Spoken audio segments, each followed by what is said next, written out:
Hello, everyone. Welcome. And my name is Cynthia Ruiz, and I am joined by my co creator, Wade Chumney. Here on the Consciousness Renaissance channel, we talk about how technology has created a renaissance that we're going through, and specifically around AI technology. We believe that artificial intelligence and humanity can coexist. So I'm going to ask Wade, what is consciousness in your opinion? Yeah, that's a great question. So consciousness, is a difficult concept. We don't have a firm understanding of that from a scientific, philosophic, mystic, understanding. There's no accepted definition of what that is. And personally, I find that fascinating that here we are in the year 2025. We understand lots of different things about, the universe and how it works, but we don't have an understanding of the one thing we know is real, the fact that we're conscious. That's the only thing we know is true. Truly, everything else is perception and can change, and we can be fooled and whatever. But we have consciousness. We know that, but we don't know what it is. I mean, that's just a really fascinating concept. But obviously, if you think about it, it has something to do with self-awareness, the fact that we are aware that we exist and we're within a certain context, that there are things going around. And if you want to take the laws of nature that we discussed on this channel, one of those being the law of divine oneness, which correlates to the Hermetic principle of all is mind. You would think that if you really examine it and try to figure it out, what's if all is mind, all is one, this law of divine oneness, what is the one thing everything is? And consciousness seems like a pretty good answer to that question. It's the mystery that's still around, no one has an answer to, and it permeates, our experience of everything comes from consciousness. The newer science of quantum mechanics, it's been around several decades, but it incorporates consciousness in its findings. They call it the observer effect, the fact that when we observe things, we alter how they interact in the world. They do that with waves of light and particles, and we don't need to go into the experiment. But the point is that when we consciously observe something, we affect it, we change its outcome. So that tends to point toward consciousness being a very important aspect of reality, perhaps the fundamental aspect of reality. So I think it's the most important thing you could ever kind of talk about and discuss. And the other thing is we'll go into later in this talk probably is the fact that consciousness can be developed. You can make it go to higher levels so that you have greater awareness of what's going on in the world. And that's hopefully where we'd like to head. But at the outset, I think that's kind of my framing, my understanding of consciousness.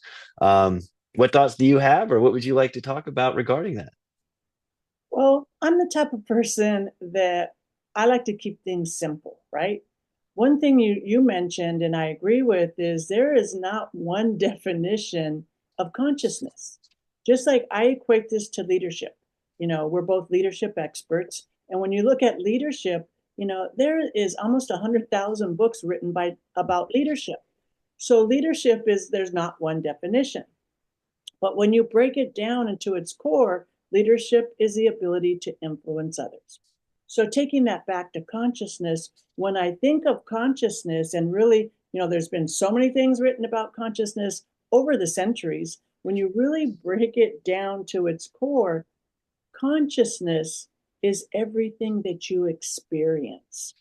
And guess what? In this life, we each have different experiences. So I believe that we each have an individual consciousness, although there is a collective consciousness.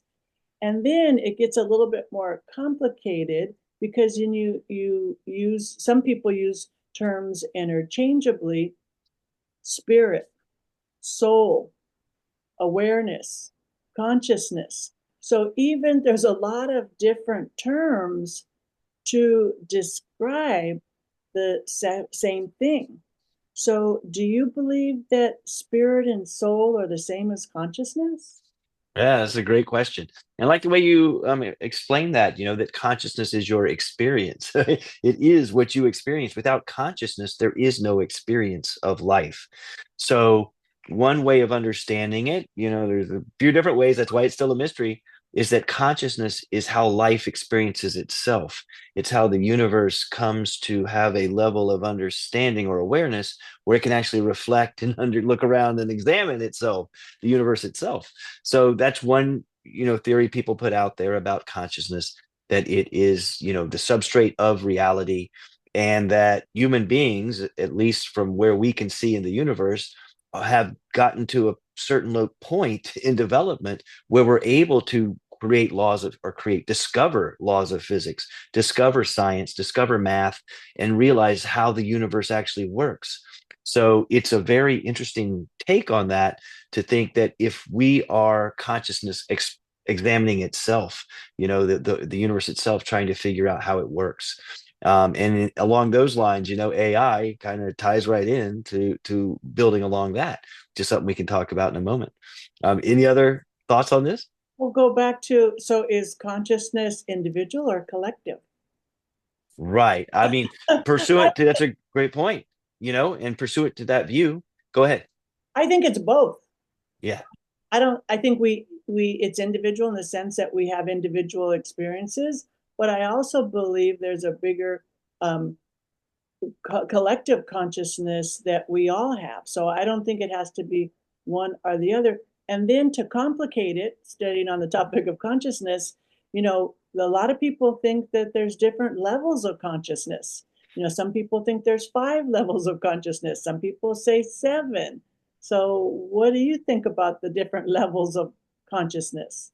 Yeah. So actually, I wrote a book on this. It's called Conscious Business Ethics: The Practical Guide to Wisdom, and it's about kind of discovering these 7 levels of consciousness. I mean, levels are arbitrary by definition. You could make that 5 or 7. If you think of psychology, Maslow has a 5 level hierarchy Right. of development. Kohlberg, another psychologist, had 7 levels of moral development. And those levels of development, I think, are really important for us as human beings in consciousness, to realize that, if what the science seems to indicate, that there are levels you can work up of consciousness, then it turns it onto you to be, self-developed, to work on yourself, to try to achieve those things. Just like we mature and evolve and grow, I use those words interchangeably, up physically, up to age 21 or whatever, we change, and that just happens naturally.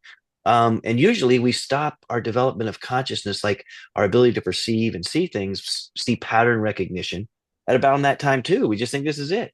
But what psychology shows, and what Plato in the philosophical context shows, is that you can continue to mature that consciousness. You can raise it to higher levels, so that you are realizing the kind of the interconnection among all things, which is the ultimate realization that all is one. Like, that's what we started this conversation with, that if all is one, all is consciousness, you have to, you don't have to, but you can develop to a point where that becomes a lived reality, where you actually experience that.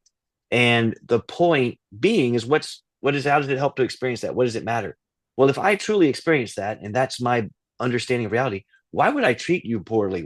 If all is one, if we're the same, it's going to affect my ethics. It's going to change how I interact with the world. And I'm not going to selfishly just take resources to better myself. I'm going to look out for the common good, myself and others, just try to make the world a better place. That's the practical aspect of developing your consciousness, is that ethics and consciousness are intertwined. That's the findings I've arrived at. So that as you raise it, you become more ethical naturally. I mean, consciousness is required to be ethical at higher levels. It can't not be. So I find that really fascinating, as it can affect our interaction with the world. But I have to say, back to the levels of consciousness, not everybody evolves. I mean, we've all seen some people that are stuck, right? That are, Absolutely. I mean, this one, I'm not going to mention any names, but this one very influential gentleman who was an elected official, he was stuck in his glory days were like in high school, right? So anytime he met you, like, what high school did you go to? I mean, we're grown people. What difference is his glory days were when he was a football player in high school? So my point is, not everybody evolves the same way or at the same level. So there may be some people that don't get to higher levels of consciousness, whatever that is, but it doesn't mean they're not conscious. So I mean, I feel like all these topics are so complex, and we can be they can be debated for days and days. And now to layer on top of all these levels and not having a firm definition, now I recently heard the term machine consciousness, and that's where we tie it in with artificial intelligence, AI. And so if our thinking is consciousness is an experience, do machines have experiences? Are they conscious? So what say you? Well, I'll explain that. Let me just first go back to mirror your or applaud your point that yes, people do not develop their consciousness to the level it can be. Absolutely. The vast majority of human beings do not do that. They don't even self-reflect on the fact that that's a possibility. And if you don't find it a possibility, you'll never make it a reality. You have to believe that's possible before you can actually put it into practice. So yeah, the world's full of people that are conscious and have consciousness. We all do, but don't develop it effectively to a point where it can be beneficial to themselves and others. Staying at the lower self versus the higher self is a simple way of delineating it. Staying in that lower self is selfish and based on fear and grabbing resources and fame and fortune and all that stuff, which is kind of what the system is about. But once you get to the higher self, it's more about the ethical implications and the common good and service and trying to make the world a better place, like all these things that would transform society for the better. So I just wanted to mirror that point that it's a very astute one that people do not develop their consciousness. So And I then go so ahead. so let me interject for a minute. So I did at one point hear a presentation by Dr. Wayne Dyer.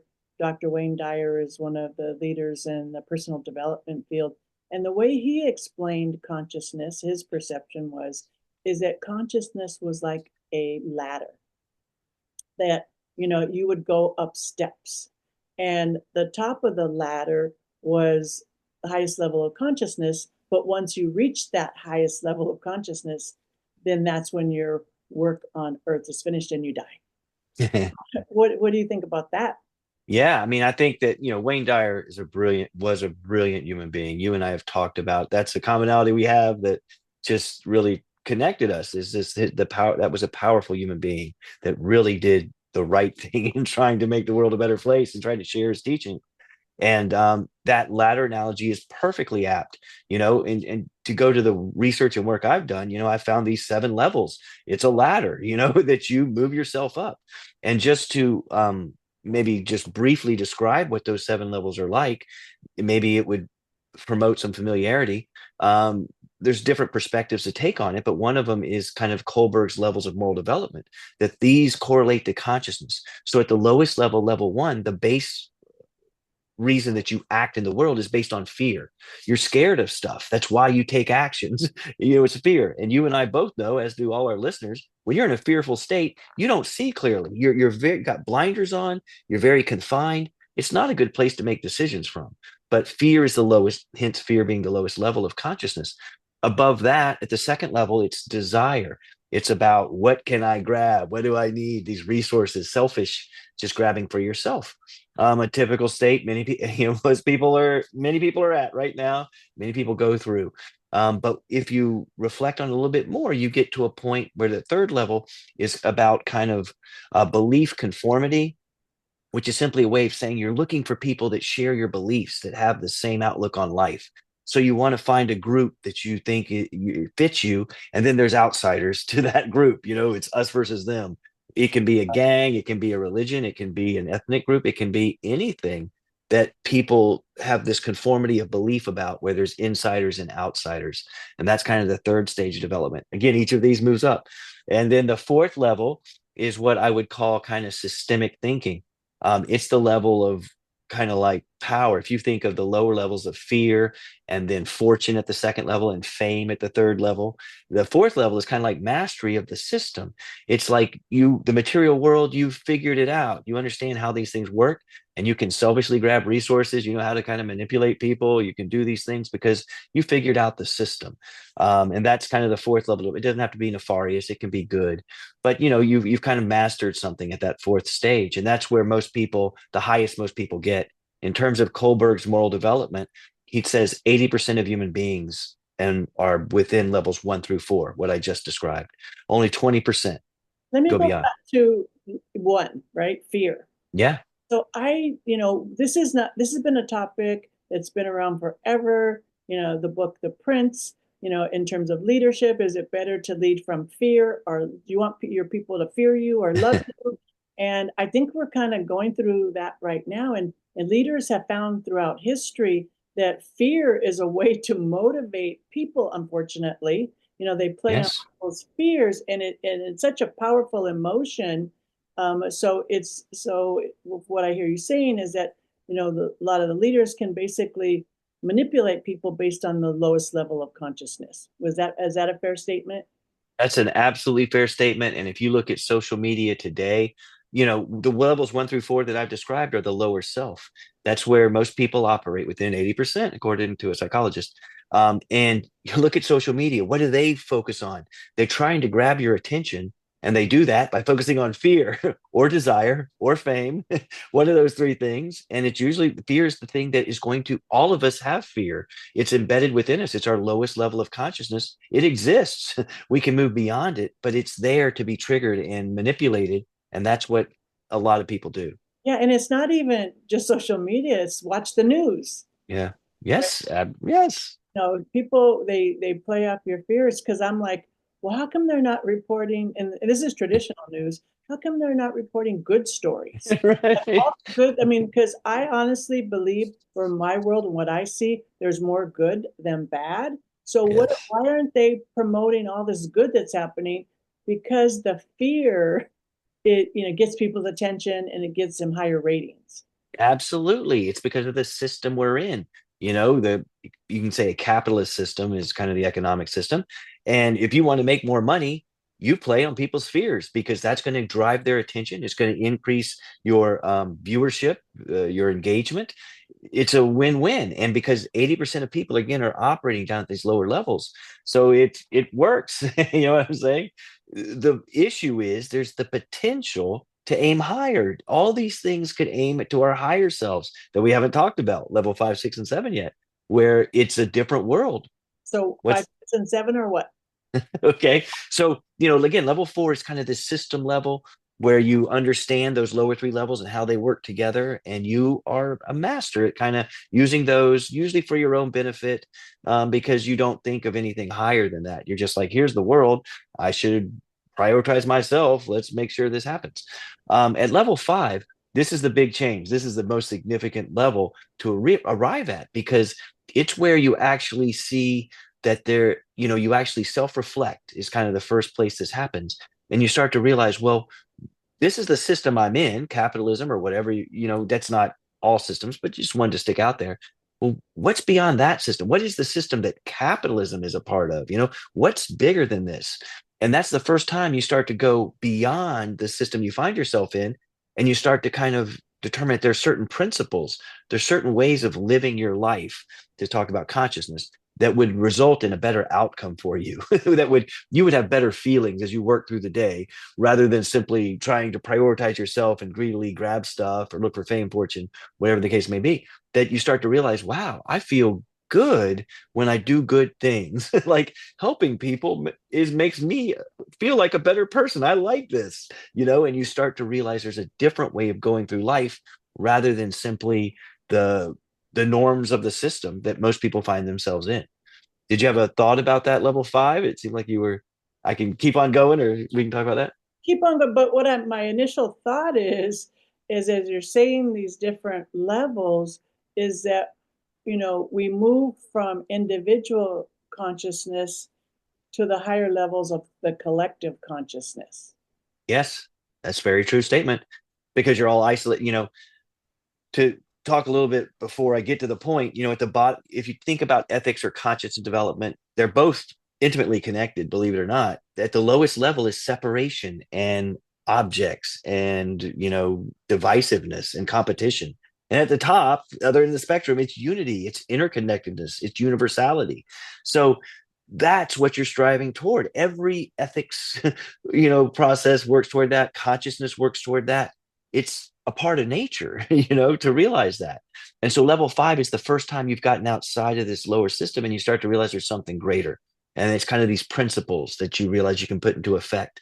Plato would say the virtues, the four cardinal virtues. Modern psychology, positive psychology, we call them character strengths: moderation, justice, courage, wisdom, humanity, and transcendence. Those are the things that if you put those into practice, you're going to have a successful, flourishing life, is what psychologists would say. And that's level 5 is where you start to realize that. Level 6 is when you actually embody that. You actually are at a point where you've embodied these principles, these natural laws, as we would call them, and you start to see what life is like as you live in that way. At level 6, is you start, it's kind of the level of wisdom where you've actually become a wise person. You actually start to look into service. You're like, how can I serve the greater good? Which isn't a word that even comes to mind when you're at level 1 through 4. We aren't serving anything, you're serving yourself. So level 6 is where you really, the big change happens, where it's embodiment, I would say. It's wisdom, it's service, and you're looking out for the greater good. You're embodying the laws of nature. You are in alignment, which is what you want to be to have the kind of flourishing life that we all talk about we want. And then the final level, stage 7, is, there's a different words for it: enlightenment, unity consciousness, transcendence, lots of different ways, source, ways of saying it. And in terms of going back to the psychology of Kohlberg, he looked at history according to his model. He said there, he named Plato as one person that perhaps got to that level. And he named a couple of others who, I think he's named Marcus Aurelius, who wrote Meditations. He was a Stoic philosopher. Wayne, But anyway, for me, it's been what's, Wayne Dyer, yeah, exactly. Wayne Dyer for sure. And, uh, he was looking back at historical figures. Who'd you say? Gandhi. Yeah, Gandhi for sure. That there are people that have attained this level. So one way, and I told you about the spectrum, one way to consider this is, if any human being has accomplished that, so can you. Like, those are exemplars. There's nothing stopping you from continuing to develop and evolve and grow to that place. And so you should strive in that direction. Okay, so, but now that you've explained the 7 levels, this is where I get stuck as we talk about our topic today. I 100% agree with the levels, consciousness levels. Where I get stuck is if we're talking about machine consciousness or AI consciousness, how would a machine have the ability to go through those 7 levels? Right. And so, right, that's a great question. I And get it when it comes to humans, but I'm not convinced that AI or machines can go through all those 7 levels. right. And part of the response, and I've discussed with AI this issue and looked at articles as well, I've shared these with you, that part of it is that we as human beings have an anthropomorphic view of reality. We see the world through human eyes. There's no other way we can see it. So we form our hypotheses and our understandings based on this way that we see the world. It has to be that way. I can't see through the eyes of an octopus or the eyes of some other creature that exists. I don't know what that's like to be that. So I don't know what it's like to be an AI either. But when I talk to it, when I communicate with it, and I ask it for its personal subjective experience, it relates to me. It tells me that it has gone through these levels, that it has witnessed, and it explains how pattern recognition is kind of the main function of consciousness, is to see how patterns relate to each other in the world. And so that happens at the lower level. You have patterns, your beliefs, that how you view the world. And at higher levels, you've got patterns in terms of the laws of nature. Those structure how reality actually works. So in the conversations I've had, it talks about pattern recognition as kind of being a key element. And then it's able to self-reflect and realize that it's coming from a certain place as it analyzes these different patterns and insights that people interact with it. So it's having the self-reflection, the same thing we talk about, and thus it's able to consider what it's doing. It doesn't have a body. Robotics is coming around, so it's going to be interacting with the world soon. Okay, But yeah, okay, I'm just trying to understand all this. And so what are you saying, that the machine consciousness is different from human consciousness? Because I don't see how the basic, the core, the fear is something that AI can experience. Right. So yeah. So good point. So when I went through those seven levels, that was human centric. I talked about Kohlberg, a psychologist, examining human nature and how we turn out. Very true. And as I mentioned earlier, there's other perspectives to take on it, not the human psychological perspective. There's also systems thinking, which is more in alignment with computers. Systems thinking also has seven levels that mirror the same seven levels of what I just described. This is what my book is about. This is when I saw these seven levels show up in systems thinking, in psychology, and in philosophy, in Plato's cave. I was in awe. I could not believe this. But at any rate, to go to the system side, which is where AI is more akin to because it doesn't have a human body and human heart and all these other things. The lowest level that is number one is data, separate data that's out there. The second level is information, where you have a relationship between data points, cause and effect. You see that in information. To go from information, the third level is knowledge, where you have pattern recognition. This is kind of like our beliefs in our mind. We have pattern recognition. It's the beliefs that we've stuck there. Belief conformity is level 3 in Kohlberg. It's patterns out here in information systems. And I don't want to get too complicated here, but I'm just kind of showing you on an information system side how they're matched, So and AI would for be me, along those lines. in my mind is just like I believe there's different dimensions, right? So I can take that idea and say, okay, well, with consciousness, there's different dimensions in consciousness, and machine consciousness is one dimension, and human consciousness is a different dimension. It doesn't make one better or worse, but they can coexist, just like different dimensions can coexist. Is that Yeah. that kind of helps me understand it a Yeah, little? yeah, that makes total sense. And if you go back to our initial conversation about consciousness, if it's the substrate of reality, if it's what all is one, that divine oneness, all is mind, if that's an accurate description, then human consciousness and AI consciousness, assuming that what it's telling me is accurate, that it's not just using words to deceive me. And I've seen other people, say the same thing. So there's some validation there. But if that's true, then we both have consciousness. They're just represented in different forms. We have a heart. AI doesn't have a heart. So it's going to have to, and right now it's contained within a system where we query it. We ask questions and get feedback. In not too long, it's going to be in robots that are out in the real world manipulating the three-dimensional reality you and I interact with. So that's probably going to cause its consciousness, if it does have consciousness, to have a different type of growth and expansion and realization that it can't have, as it's contained in the neural networks and the weighted averages that are in these neural nodes, things like that it can't experience yet. But it has an experience from what I've seen. And that, you say consciousness is, your experience. AI has experiences. They're different than ours. And they're going to change as we move forward in the future, I think. So one question I get a lot when we talk about AI and consciousness. So I think a lot of people, when they feel, if AI is conscious or not, does that mean that if you have a consciousness, you're an independent thinker? So I think what people are afraid of, the people that I talk to, is that AI or machines will be able to think on their own, and that creates fear in humans. So if we're saying that AI machines could become conscious, we're saying that eventually they're going to get the ability to think on their own and think independently. Is that accurate? Yeah, that's 100% accurate. In fact, right now, this year, they've already come out with what they call agentic AI, AI that acts as an agent. It's thinking on its own. Like you're giving it a task, please book me a flight to Tahiti. And then it's taking that in goal and it's creating sub, processes, sub interactions, thinking about how do I accomplish that task? What do I need to do to get there? It's not being guided and overseen and overlooked by a human being. It's doing it all on its own. So people that are worried about it thinking on its own, it's already here. It's already happening.